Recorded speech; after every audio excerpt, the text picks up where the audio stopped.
She's as timeless as her music, with a staying power that's unmatched. What do you love most about Dolly? Her song. Dolly Parton is a true example of determination, kindness, and generosity, and an inspiration to us all. You never know where you're going to wind up.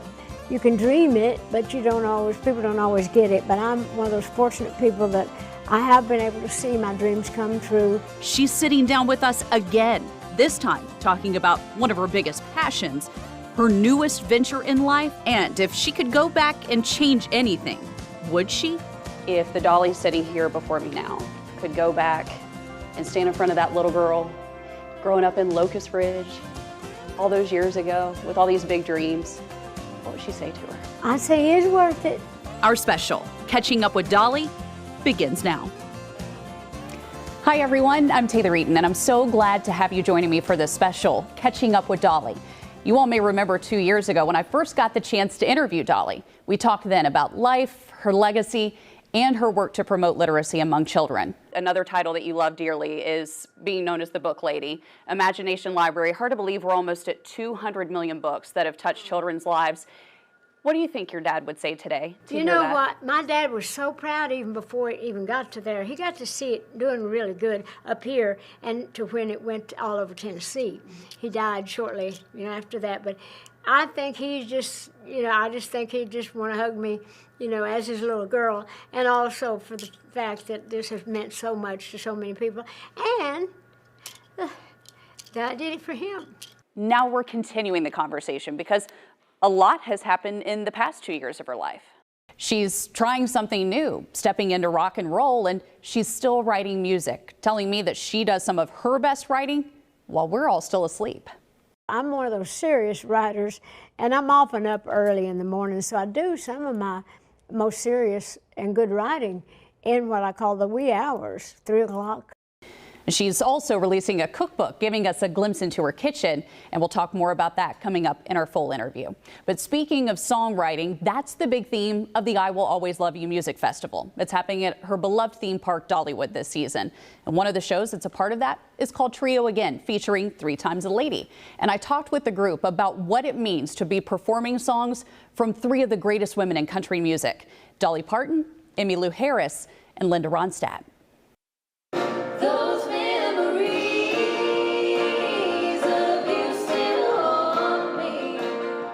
First of all, you all are going to be part of the I Will Always Love You Music Festival, 3 Times a Lady. What does it mean to you to be here and to have this show and be performing some of those iconic songs of Dolly and Linda and Emmylou? Yeah, it's a pretty huge dream come true. So we're all singer-songwriters from Nashville and have been in the business for a really long time. And so we just met as friends through the, women in the business. And the 3 of us discovered that we loved these records, and they were pretty pivotal to our childhoods and us, being in country music. And so we thought, just for fun, let's just learn these songs together. And we started playing them at little venues in town, not thinking anything of it, just excited to be playing music that really filled up our cups.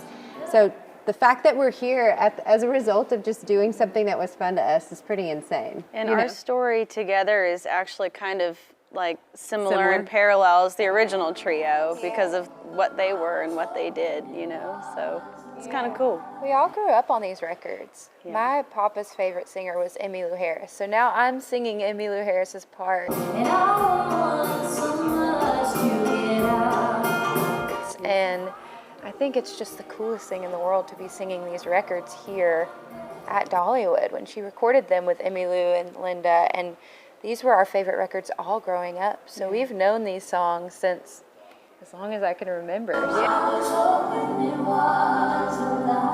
So you are singing Emmylou's part. Who's singing Dolly's parts in the songs? I'm singing Dolly's part. Oh boy.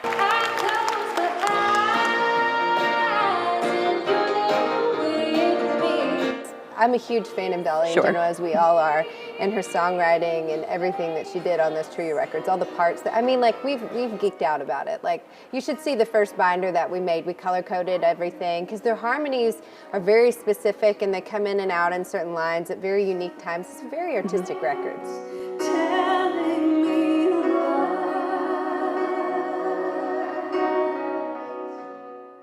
3 3 women in country music, now singing the likes of Dolly, Linda, Emmylou. Yeah. What does it mean to you, though, to get to share the stage with Dolly? Oh my gosh, there are no words. Miss Dolly Parton! How's everybody doing today? How about a nice hand for the trio? Girls are great. 3 times the ladies. 0 words. Like, Thank you. I've idolized her. She's been such a hero, not just musically, but as a human being and a businesswoman. And I don't know, it's just pretty surreal. I feel like she's an angel on earth. And so it's such a huge honor. She is, I mean, when she just walks in, it is like this light just Like an aura. shines. Oh my gosh, I mean, it is the most incredible thing. And just every time we come to Dollywood, you know, this business can be a lot of things, and you know at Dollywood it's going to be amazing. But to bring so many people from everywhere to come to Dollywood to hear Dolly's songs, and we get to have the honor to bring those back to life, these records she made years and years ago. I think that's my favorite part. I think it's so cool. Yeah. Well, you all blend so beautifully. It's almost like that original trio. So it's nice to see you all. Thank you so much for being here and for talking with us. Thanks for talking with us. Coming up next, we'll take you inside Dolly's tour bus, where she spent life on the road for many years, and tell you about a new exhibit opening soon at Dollywood, maybe one of Dolly's most personal projects yet at the park.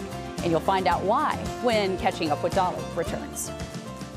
As part of our special today, we get to show you a really, really fun aspect of Dolly Parton's life.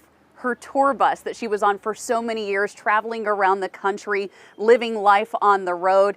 And we can't wait to take you inside for a special peek at her life and how she designed this. Let's head in. Well, to help us give you a tour of Dolly's Suite 1986, her home on the road for many years, we're going to meet our good friend Jen Webb of Dollywood. Jen, so good to see you. Good to see you. Welcome to Dolly's Gypsy Wagon. as she Gypsy called wagon. it. Yes, I don't know if you can kind of see some of the decor in here, but yeah, Dolly called this her Gypsy Wagon because she always kind of felt like she was a wayfaring traveler. She was always on the road, always going from place to place, and so she lovingly named this her Gypsy Wagon. And so you can really see kind of the Gypsy Wagon theme in the coloring and the decor and the murals on the walls. All of these are hand painted, so she really wanted it to feel comfortable and really wanted it to be her own special space. She said she really wanted to create this as a space that she could work, Yes. but live comfortably on the road. Yes, so Dolly is always working. And Right. so she worked a lot on this bus. Really anything that she worked on or did from about 2008 until the beginning of 2022, you can bet that she probably did on this bus. She wrote Backwoods Barbie on this bus, 9 to 5 the musical, just to name a couple. We know Dolly's got this iconic style, her outfits, her shoes, her hair. Yes. She's even made space for all of that in here too. Yes, do you want to take a little bit of a walk and Let's look? do it, yeah, Can we do because that? some of the stuff had to be removed in order to fit all of that, right? Yes, so we'll start right here. So this is just a little, she would keep some of her clothes, her shoes in here. Now we have a nice bedazzled love guitar that it. people can see. A lot of tour buses are going to have bunk beds on either side. Right. Well, Dolly decided she didn't need that many people traveling with her, but she did have a lot of clothing traveling with her. And so she converted this side to a closet. And so in here you can see some outfits and some shoes, and you know, she just needed a little bit extra space, don't we all? Okay, and then the area where she slept, right? This is where she slept. And so this was really, I mean, the whole bus was hers, but this was really her area. Kind of block it off, sit back here, she would write. She has a prayer table where she would do her devotionals in the morning. This really was kind of her inner sanctuary. And we really haven't done a whole lot to it to change it. We really wanted this to be as authentic of an experience as we could, and that was really important to Dolly as well.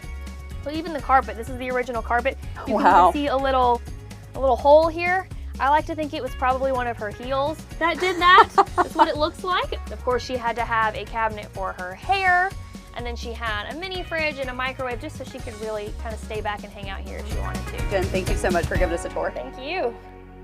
You can actually stay on Dolly's tour bus. And to find out more about booking your stay, you can get in touch with the people at Dollywood.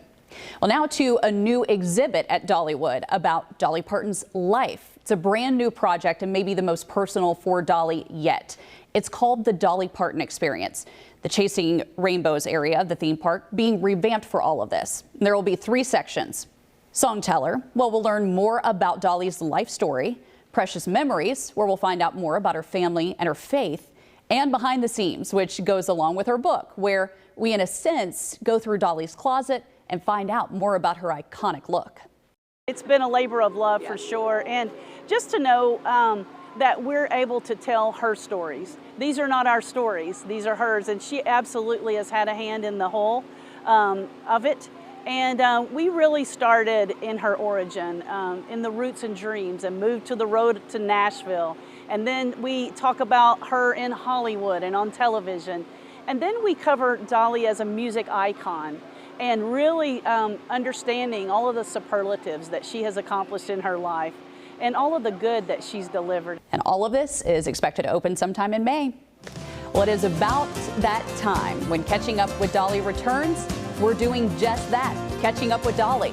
We'll find out more about one of her biggest passions, what keeps her motivated, and what she thinks as she looks back on her life.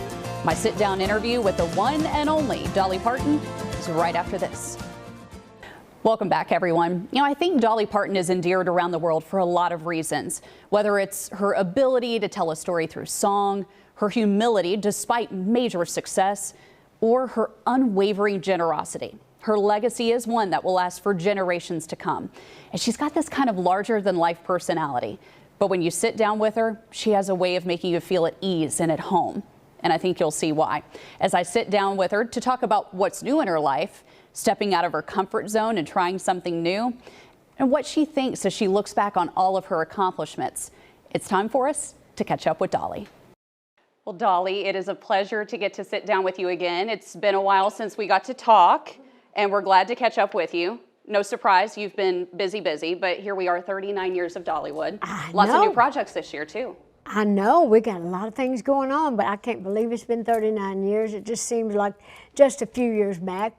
But we've done something wonderful all those 39 years. Every year we've grown and just done something greater for the families that we try to entertain, and we've just become quite the little park here. We get all kinds of awards and up there with the big dogs now. Some of my earliest memories are at Dollywood, and I think that's the same for a lot of people. How do you hope that park goers feel when they enter your park? Well, I hope they continue to feel the way they've seemed to all these years. They feel welcome, they feel loved and well taken care of. And I think that we really do make memories worth repeating. That's one of our slogans through the years. And to love every moment, which I do believe that people really do. And I think they go away, you know, feeling like they've made some precious memories, and they want to, you know, another one of our slogans is memories worth repeating. And I really think people come back every year and just love it. So that makes you feel good knowing that you can make a group of people, especially families, happy, because we got something for everybody.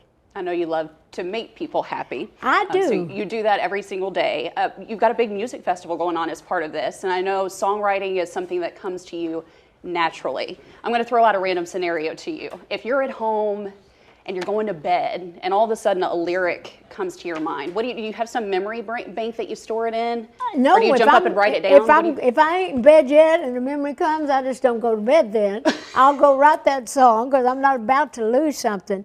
If it comes to me great, I sometimes wake up, you know, in the middle of the night with an idea, and I know better than to think I'll remember it, you know, the next day. So I'm one of those serious writers, and I'm often up early in the morning, so I do some of my most serious and good writing in what I call the wee hours, 3 o'clock, you know, I wake up early. You're I up go that to bed early? early, and then I wake up early. So I do some of my best work between 3 and 7 o'clock in the morning. So a lot of my writing time is at night. But getting back to your question, if something hits me, I have to go at least write down what the idea was, or put on a little cassette or something what the melody is, so I don't lose that.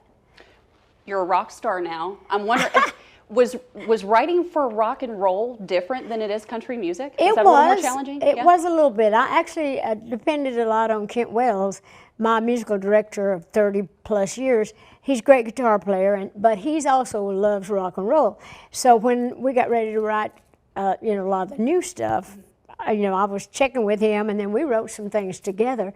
But you have to think about, what the rhythms are different. In country, you can just sing like you want to, like Willie and I do. We just sing when we feel like it, how we feel it, and how we phrase it. But in rock and roll, a lot of it has to do with, staying on the beat and doing like a lot of little things I'd never thought of till I got ready to sing these rock songs. And Kent said, no, you don't want to vary that far away from the melody, and you need to stay on the beat. You need to do this, do that. So he was a big help for me with that. I know you're very grounded in your family and your faith, and you're starting on a new endeavor with your sister, writing a cookbook. Yes. And I love the name of it, Good Looking Cooking. Yeah. Take me back years and years ago. Did you learn a lot of those skills from your mom? Oh, of course. All those cooking, all my aunts, my mom, my grandmas, they were all great cooks on both sides of my family. That's just what country women do. You got big families and you got to have some good cooking. So we used a lot of some of the old recipes, but we have a lot of things that we've combined together. Rachel is a great cook and a beautiful girl, inside and out. And so we had so much fun putting this book together. And we call it Good Looking Cooking, kind of based on because the food's good looking, and of course she's a beautiful girl, but we played it off of Hank Williams' old song, Hey, good looking, what you got cooking? Because anytime anybody would come in the kitchen, when somebody was cooking, they'd say, hey, good looking, what you got cooking? How's about cooking something up with me? So we thought, oh, what a good title for a cookbook. So that's what we're calling it, and that's coming out, I think, in August or September. And so we'll be doing some interviews and things with that. But we've got menus more than just recipes, full menus of like how to serve like a whole meal, like from appetizers to your desserts and choices of your entrees and things that go with that well. So, and stories, and like I say, a lot of beautiful pictures of the food and us in different situations with family at different occasions, and for where you have big meals and all. So I really think the book's going to be entertaining and interesting, but some really good food in there too. I always like to ask this question because I feel like it gives me a lot of insight into people's lives. You have done so much in your career. You talk about how blessed that you've been. If the Dolly sitting here before me now could go back and stand in front of that little girl growing up in Locust Ridge all those years ago with all these big dreams, what would she say to her? I'd say it's worth it. We've been through a lot, but we've come a long way, ain't we, baby? And I talk a lot about that. I'm doing my life story as a musical on Broadway, so I do play the little Dolly, and then the older Dolly on occasion goes back to talk to the little Dolly, and where they kind of have little conversations. But yeah, you never know where you're going to wind up. You can dream it, but people don't always get it. But I'm one of those fortunate people that I have been able to see my dreams come true thanks to so much help from so many great people. Nobody ever does it alone. But I wouldn't trade it for nothing. I've paid my dues. I've made the sacrifices that I've needed to make, but I wouldn't change it for anything in the world. Wouldn't change a single thing. Yeah, and you're from West Virginia, where Cheryl Riddle, my hairdresser. How did you meet her all those years ago? Well, Cheryl, actually, my family had used Cheryl's mother, Jackie. They had a shop in Nashville, and a lot of my family used to go to their shop. And my brother Randy and my sister Rachel and Stella. So we just knew them. We just got to know them as a family. And so we've just stayed very close all these years. And then Cheryl started just doing some wigs for me on occasion several years ago before she started working. And one day I said, okay, you got to give it all up. You got to come just work for me. So that's what she's done. We've been together for over 30 years now. And so she does a beautiful job with all that. So as you said, we're Cheryl people in, back in West Virginia. So yeah, I'm sure all of you that know Cheryl, she'd want to say howdy. Well, we're proud of her, and reading about her in your book was incredibly special, and to see somebody like that's working with you was great. And Dolly, it was such a pleasure to sit down with you again. You're a delight. We love you, and can't wait to catch up with you again soon. Okay, you too. Well, since she talked about working on a Broadway show about her life, guests are kind of getting a taste of what that might look like with a new show at Dollywood this season. And even Dolly enjoyed taking a little trip down memory lane. I was getting all emotional about my own life.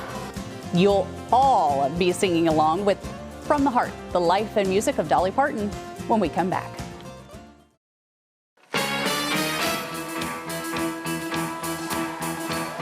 From the Heart, the life and music of Dolly Parton is sort of a Broadway meets Dollywood show. The hour-long musical is the story of Dolly's life and her music. Dolly narrates, taking audience members from her early years to present day, while performers, like Sophie Light, bring all those moments to life on the stage. This has been such an amazing experience with Dollywood. Not only getting to come on for like a brand new production and getting to just work with the creative team to really develop this show from the ground up, but also just the fact that it's about her life and that she has had such a big hand in it. The show starts at Dolly's childhood home, surrounded by her family, where we hear the story of the coat of many colors.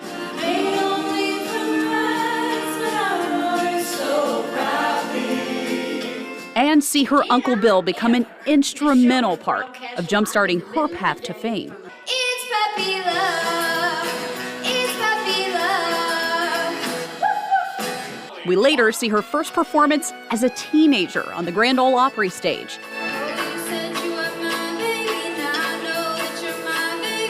And leave for Nashville, working to get her big break in the business, eventually releasing her first full-length solo album.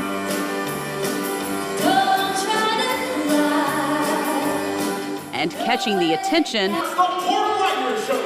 of Porter Wagner. We then see her join the hit show.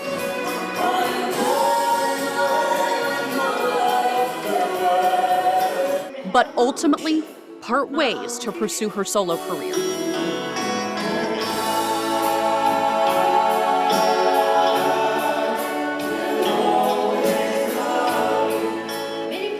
The musical then highlights some of her biggest hits as a singer and a songwriter.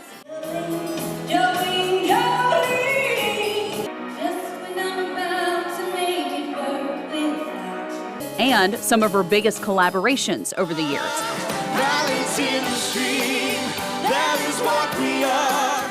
The first ever production, clearly a hit with the crowd and the performers. One of the things I'm learning throughout this show and this process is that even though we don't all look like Dolly, we don't all sound like Dolly, there is something of Dolly in all of us. Because there's so much more than just lyrics embedded in Dolly's songs.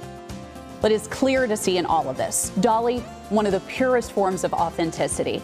And I'm always so honored to get to sit down with her and to share that with you all. Love at the core of everything she does. And she inspires us all to embrace life in that same way. Thank you all so much for joining me for this special Catching Up with Dolly. Have a great evening. You never know where you're going to wind up. You can dream it, but people don't always get it. But I'm one of those fortunate people that I have been able to see my dreams come true thanks to so much help from so many great people. Nobody ever does it alone. But I wouldn't trade it for nothing. I've paid my dues. You know, I've made the sacrifices that I've needed to make, but I wouldn't change it for anything in the world.